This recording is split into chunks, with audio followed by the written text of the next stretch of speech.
You know, there are mornings when you wake up tired. Not the kind of tired that a few extra hours of sleep can fix, but the kind that lives deep inside your chest. It's the tiredness that comes from always being the strong one, the helpful one, the dependable one who never says no. You lie there for a while, staring at the ceiling, telling yourself you're fine, you're just being kind, just being good. And maybe that's true, but somewhere inside you can feel it. Your kindness has started to ache.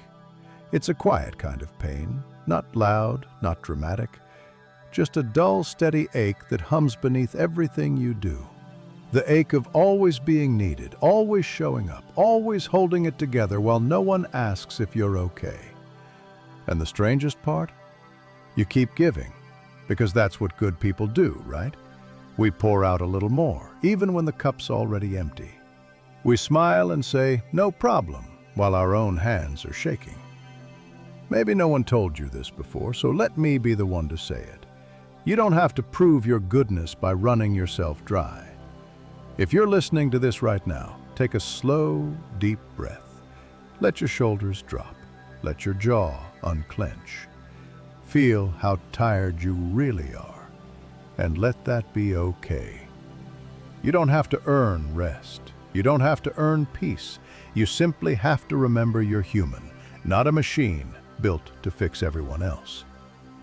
Now, grab a pen if you can. Write something down, not for the world, not for your family, but for that quiet, unseen part of you that's been waiting to rest.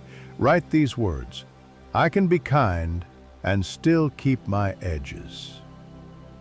Say it again, softly, because that's the truth most of us were never taught.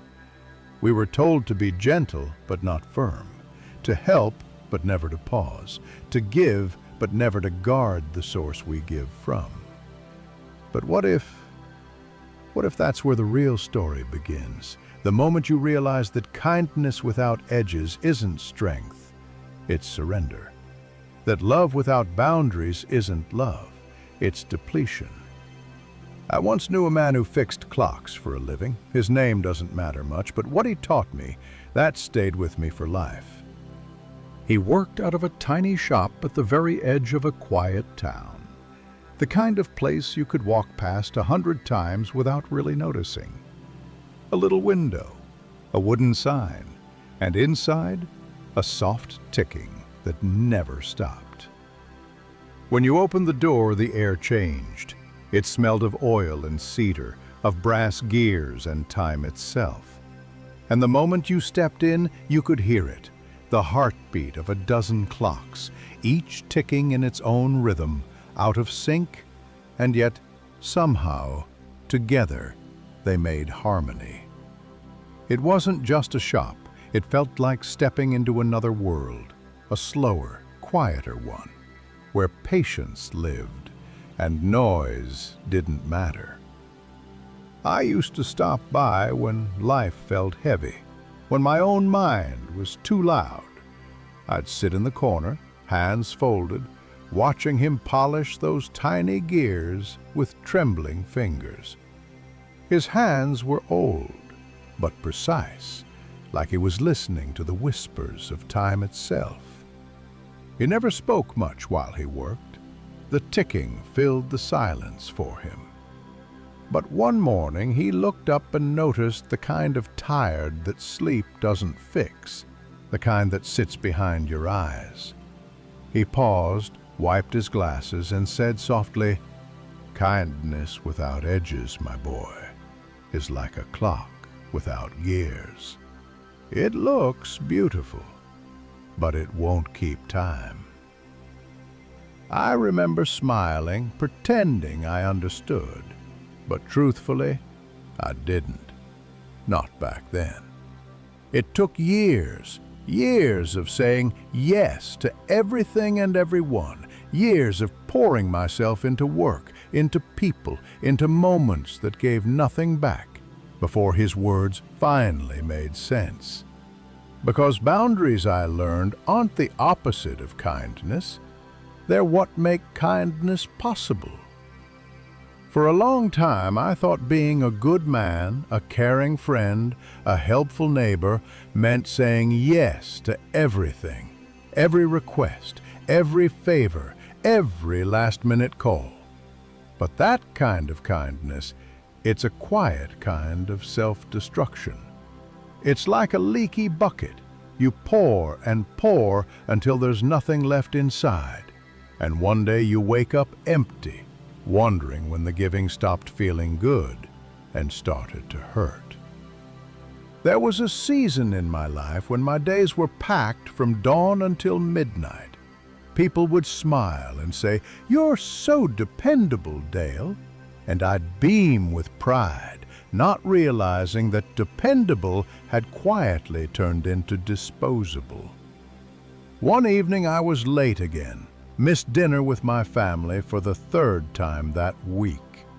When I finally walked through the door, my wife didn't say a word. She just pointed toward the table, a cold plate waiting in silence.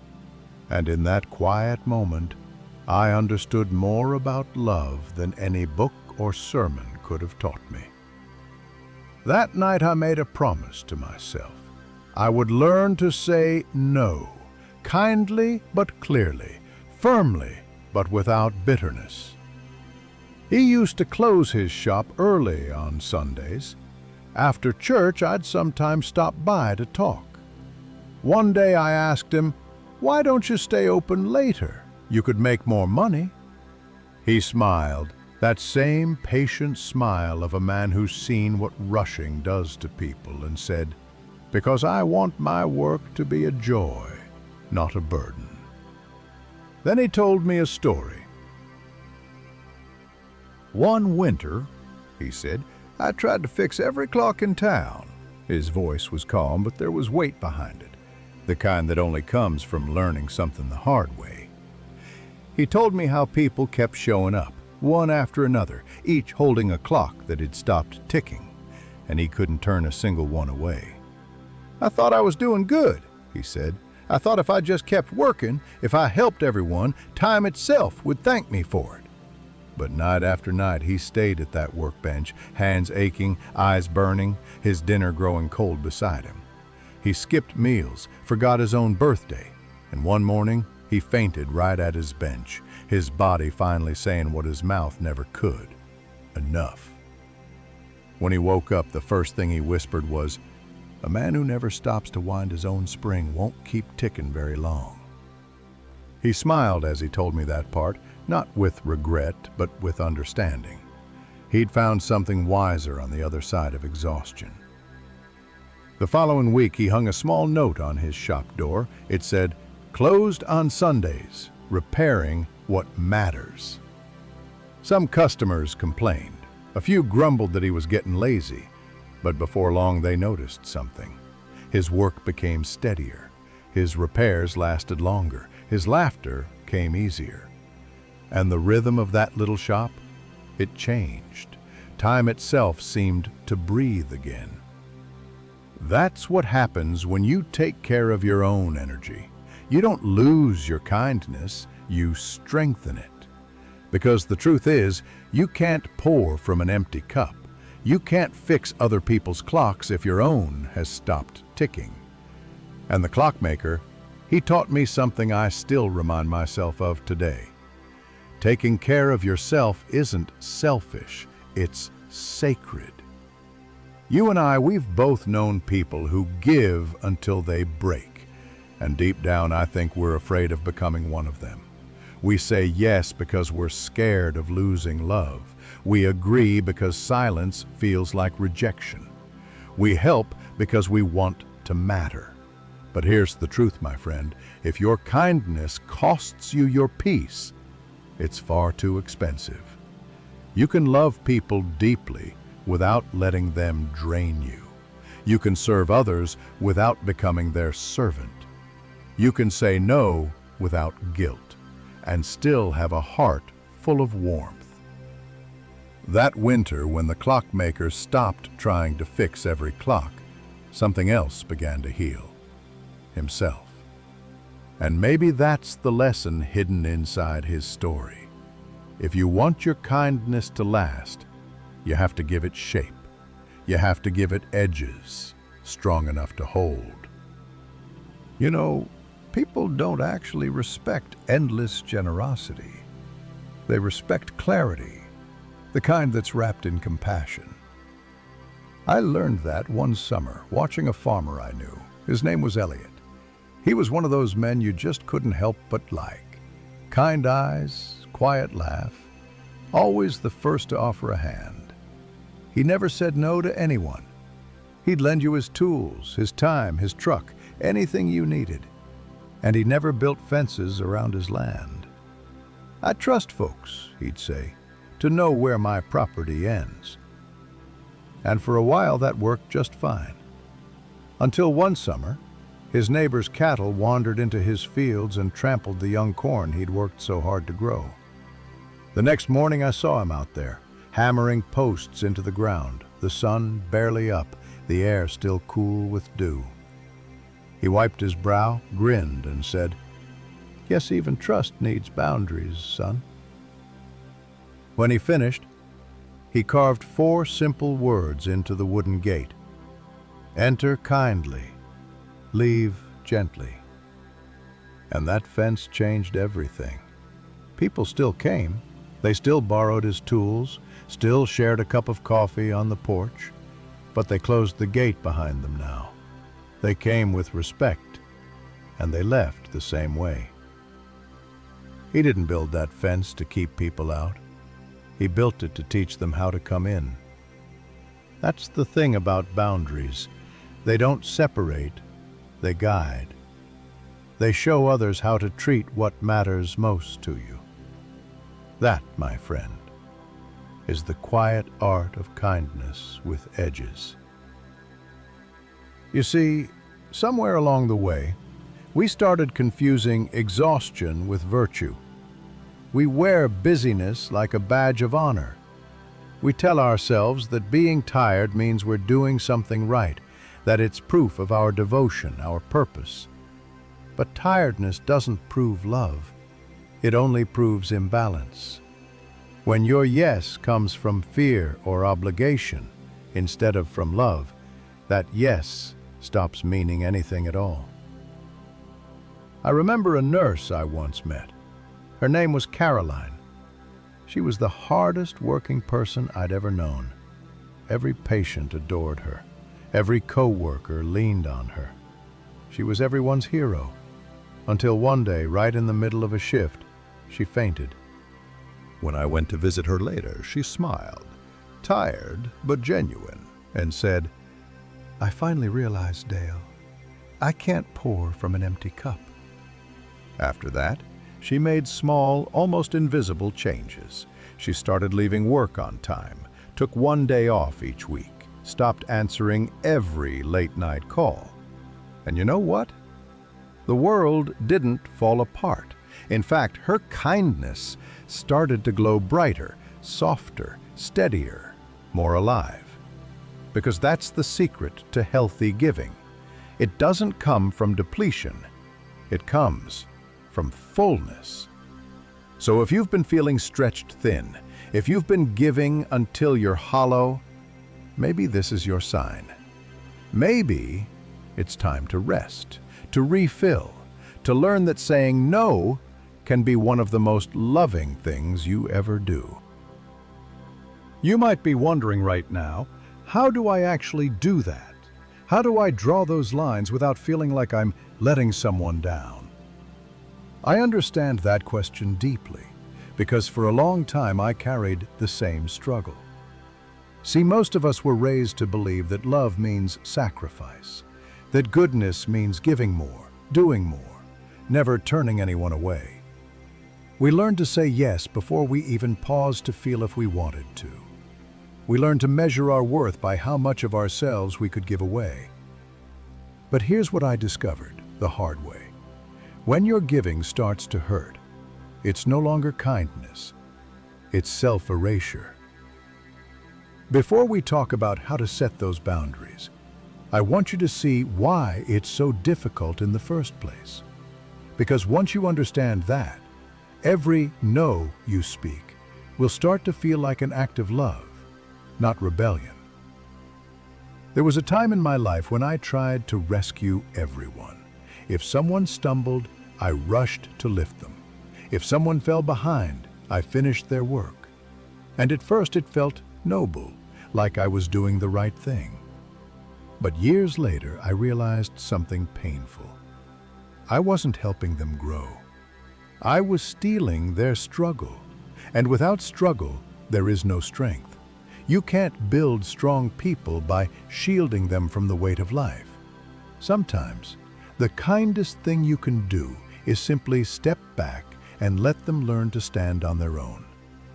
That's a hard lesson, especially for those of us who measure our worth by how useful we are. But usefulness isn't love.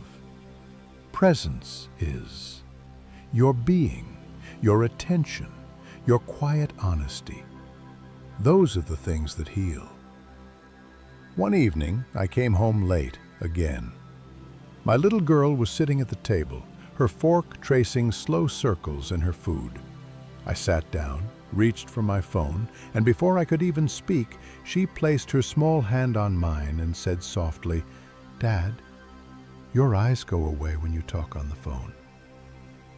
I've spoken to thousands of people in my lifetime, but that one sentence hit me harder than any applause or praise ever could. From that night on, I left my phone in the hallway during dinner. It was such a small boundary, almost invisible, but it changed everything.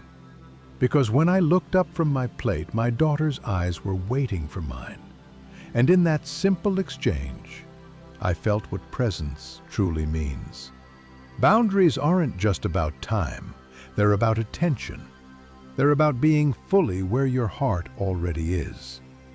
When you reclaim your presence, you reclaim your peace. And here's something else I've learned, something that changed everything for me. Guilt is just an echo of old approval. It's the voice of every moment you were praised for saying yes even when it hurt. That voice will whisper, "You're selfish," the first time you choose rest. But listen closely, my friend. The world won't collapse when you say no. The people who truly love you will stay, and the ones who only loved your usefulness will drift away. Let them. It's not cruelty, it's clarity.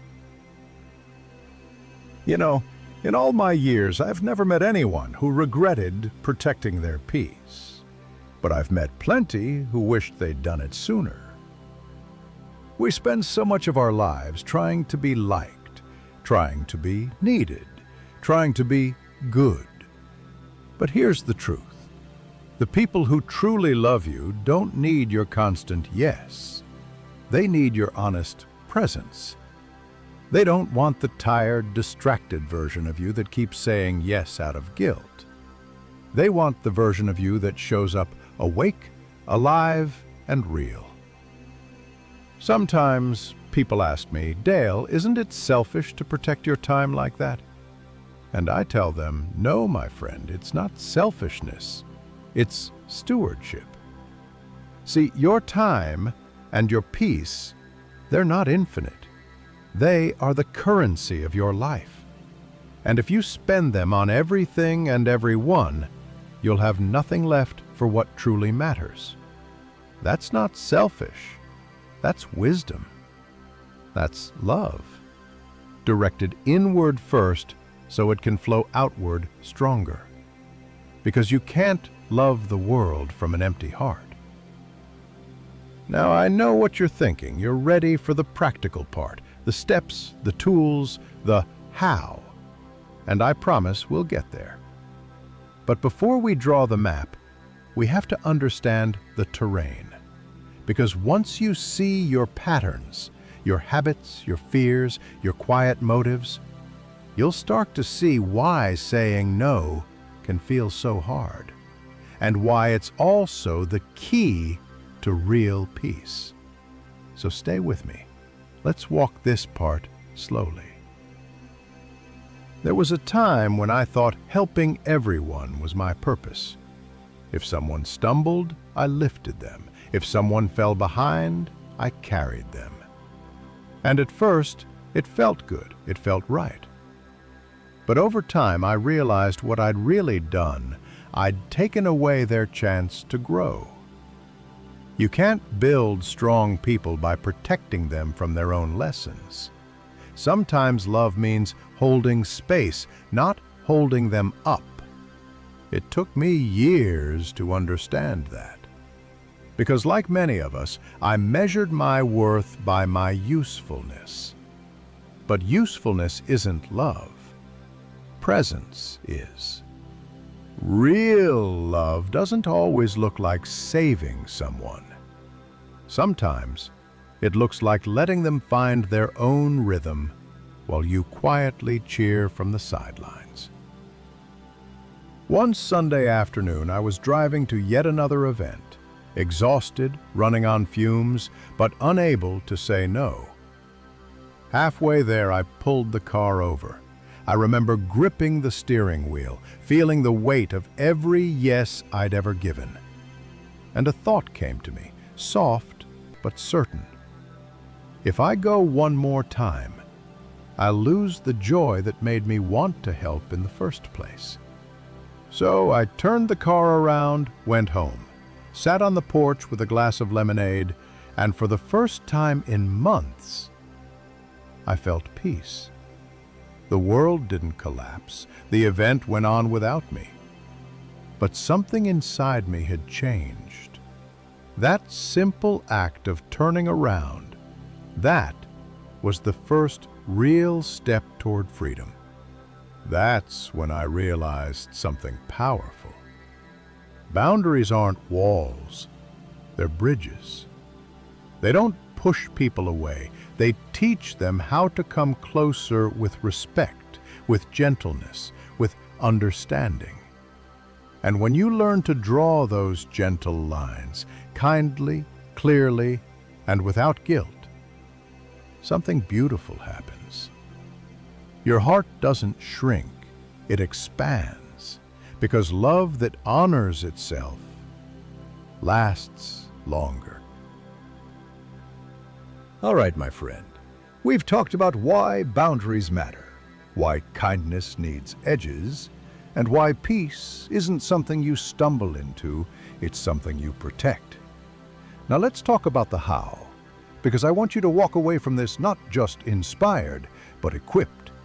If you've spent most of your life saying yes, even when it hurt, learning to draw lines will feel strange at first. You'll feel that little twist of guilt in your stomach. That's normal.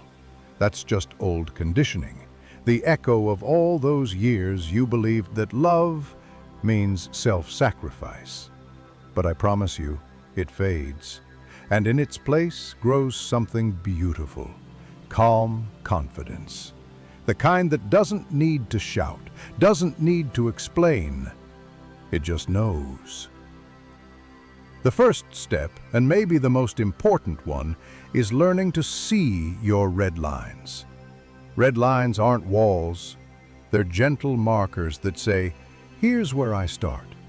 Here's what matters to me. Here's what keeps me whole. Most people think boundaries are about control. They're not. They're about clarity.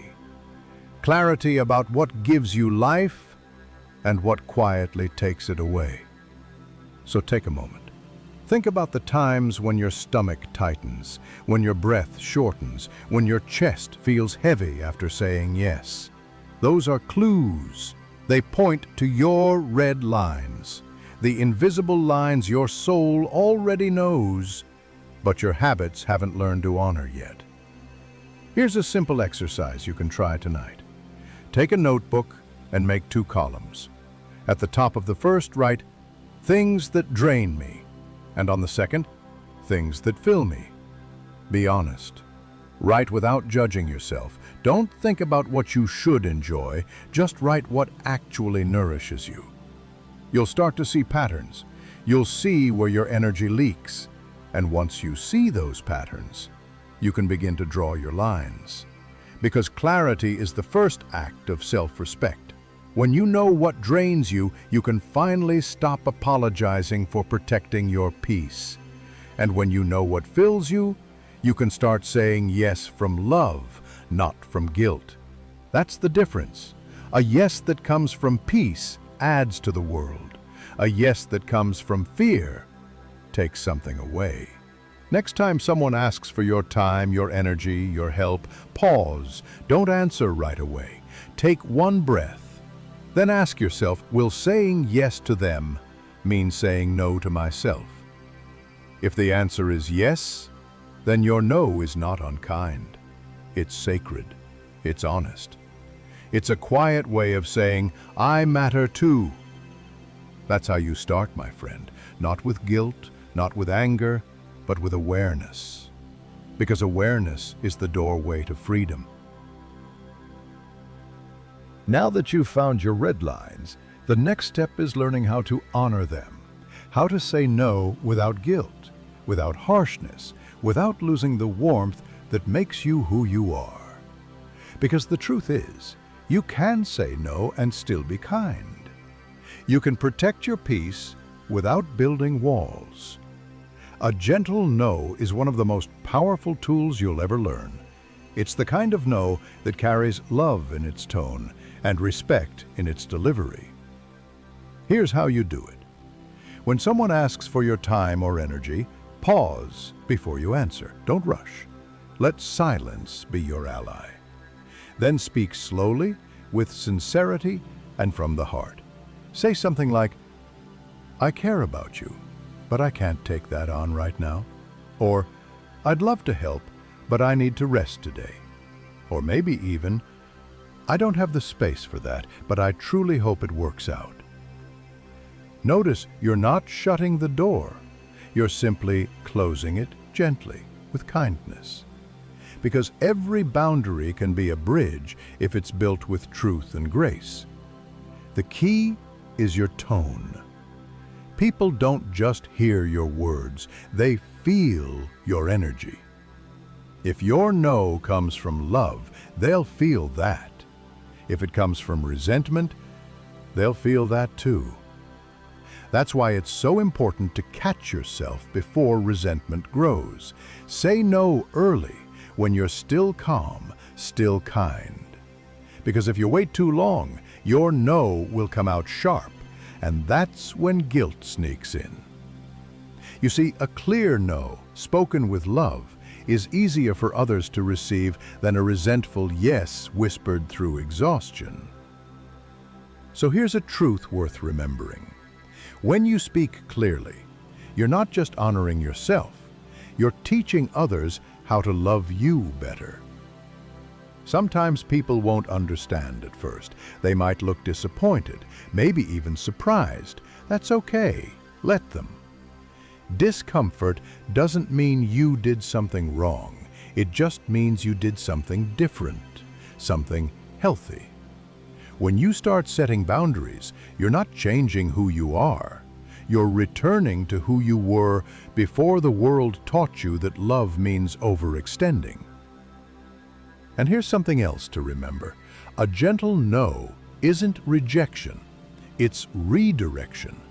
It redirects your energy back toward what you were made to do. It creates space for what actually matters. And it allows your yes to mean something again. Because when everything is a yes, nothing has value. But when your yes is rare, intentional, and wholehearted, it becomes a gift. That's what boundaries really are. They're not barriers between you and others. They're bridges that show the path to mutual respect. They're how we teach the world to handle our hearts with care. In the next part, we'll talk about how to use those same principles to turn difficult moments, misunderstandings, guilt, confrontation, into honest conversations that deepen trust instead of breaking it. Because once you learn that skill, boundaries stop feeling like protection and start feeling like peace. So, how do you keep your boundaries? Not just for a week or two, but for life? How do you hold on to your peace in a world that keeps asking for more? The answer isn't in perfection. it's in practice. Because boundaries aren't one big moment. They're 1,000 small choices made quietly, every day. It's saying, I can't tonight, even when you could force yourself to. It's letting the call go to voicemail because you know your heart's too tired to listen. It's taking that walk alone after work, instead of joining one more conversation that drains you dry. It's the small, steady acts of self-respect that no one applauds, but that slowly rebuild the rhythm of your soul. And yes, there will be days you slip. You'll overcommit. You'll say yes out of habit. You'll catch yourself doing too much again. When that happens, don't scold yourself. Smile gently and start again. Because every boundary is a practice in awareness, not perfection. You don't have to be flawless to be free. You just have to keep choosing peace again and again until it becomes your default language. You see, the world will always have needs. People will always ask. Life will always pull. But your job, your sacred work, is to protect the spark that makes you, you. Because when that spark burns out, everything you give loses its light. So take care of it. Nurture it. Feed it with quiet mornings, with stillness, with laughter that doesn't have an agenda. Protect your peace the way a candle protects its flame in the wind, not with fear, but with care. And here's something I've learned over time. When you start living this way, you'll notice a shift.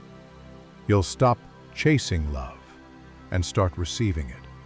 You'll stop begging for validation and start feeling grounded in your worth. Because the people who truly value you won't just love what you do. They'll love who you are when you're finally at peace. And maybe that's the point of all this, not to become harder, not to become selfish, but to become whole again.